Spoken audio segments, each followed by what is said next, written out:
ओए ओए ल यहाँ बस छैन केही त छ के दिन तँलाई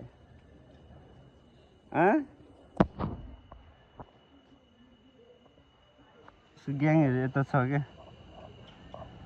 रामधुनी हाम्रो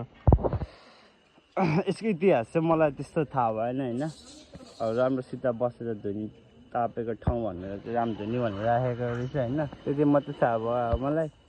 सम्झियोस् यहाँ अब खै अब इतिहास चाहिँ अलिकति मलाई पनि त्यस्तो थाहा भएन मैले त्यति पुरानो मान्छे पनि होइन होइन अनि अहिले म सोध्छु नि के रहेछ इतिहास भन्ने म तपाईँलाई अपडेट गरिदिइरहेको हुन्छु क्या पछाइदिइरहेको यिनीहरू बिस्कुट दिए उहाँ अबे ओए यो पानीमा नानीहरू चाहिँ डुबेर खस्यो अरे हाम्रो अरे गाड यस्तो छ है यो गाई अहिलेसम्म त केही छैन यस्तै हो डुलो खायो आफ्नो ठाउँलाई आफूले एक्सप्लोर गर्ने हो आफ्नो ठाउँलाई आफूले चिनाउने हो भन्दै यही सोच लिएर म अगाडि बढिरहेको हो भन्नु त अहिलेसम्म केही गर्न सकेको छैन होइन त्यही हो त्यसो हाम्रो रामधुनी त्यसो होइन जिन्दगी डुल्न आइरह्यो